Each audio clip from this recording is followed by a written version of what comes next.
Ngeri, Kamarudin Simanjuntak kembali bongkar 4 fakta baru dalam kasus Ferdy Sambo.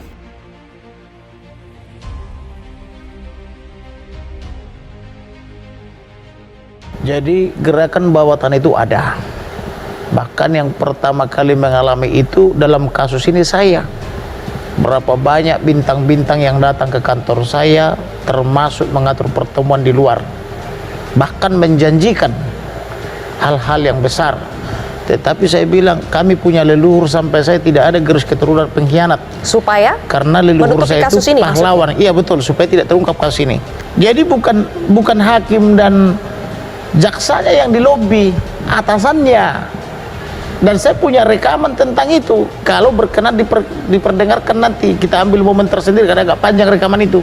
Bagaimana mereka mengkontrol negara ini melalui kepala-kepala, melalui pengusaha-pengusaha. Bisa saja misalnya kalau masyarakat Indonesia melakukan aksi solidaritas.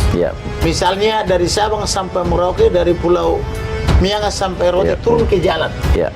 Jadi namanya people power, menuntut keadilan. Ada tekanan, bisa saja. Jadi juga begitu, kalau terusik rasa keadilan masyarakat Indonesia, saya bilang bisa saja. Kalau semua menyatakan tidak adil ini, kan begitu. Kepentingan kita adalah bagaimana hukum tegak. 340 sudah berkali-kali diuji di Mahkamah Konstitusi, tidak ada bertentangan dengan HAM. Menurut saya harus 340 itu adalah hukuman mati, Pak Andro. Jadi kalau besok hakim menjatuhkan Sambo mati, ya boleh saja. Sambo kalau saya hakimnya saya matiin sekalian. Enggak, itu bukan urutan petita. Tapi sebaliknya, jadi sekali dia harus tewas, tapi kalau Eliezer harus bebas. Ini apa sih yang terjadi?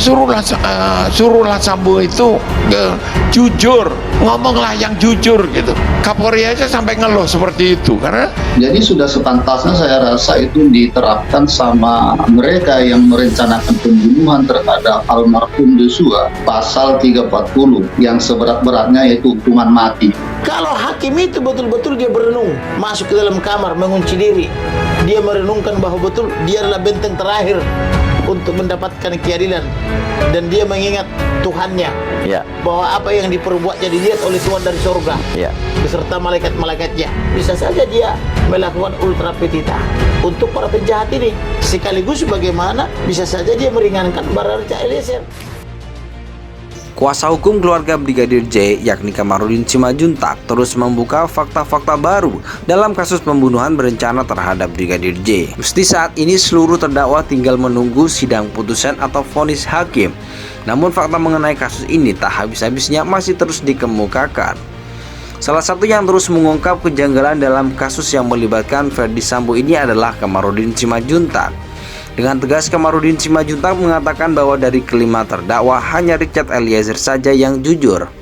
Tak hanya itu, dikutip ayujakarta.com dari akun TikTok @dioysius, Kamarudin Simanjuntak bahkan kembali membeberkan 4 fakta baru soal peristiwa di rumah Magelang seperti berikut. 1. Ricky Rizal dan Kuat Ma'ruf tahu sejak awal rencana pembunuhan. Fakta pertama, Kamarudin Simanjuntak mengungkapkan bahwa Ricky Rizal dan Kuat Ma'ruf sudah tahu mengenai adanya rencana pembunuhan terhadap Brigadir J sejak di Magelang. Bahkan Kamarudin menuturkan jika Kuat Ma'ruf yang memicu perkelahian dengan Brigadir J saat keduanya masih berada di Magelang. Pertama begini, Ricky tahu sejak awal, demikian juga Kuat Ma'ruf. Itu bagian dari perencanaan bahwa Kuat Ma'ruf harus memancing perkelahian pada Yosua pemicu di Magelang, ujar Kamarudin. Kemudian dari situ Kamarudin Simanjuntak menemukan kejanggalan mengapa terdakwa Ricky Rizal justru melucuti senjata Brigadir J, bukan pisau yang dibawa Kuat Ma'ruf. Kemudian yang berkelahi dalam arti persengketaan itu adalah antara Kuat Ma'ruf dengan Yosua, tapi yang dilucuti senjatanya oleh Ricky Rizal adalah Yosua. Harusnya yang dilucuti adalah pisau. Ternyata pisau terbawa dari Magelang sampai Jakarta, jelas Kamarudin Simanjuntak. 2. Ricky Rizal tolak eksekusi Brigadir J tapi terima imbalan.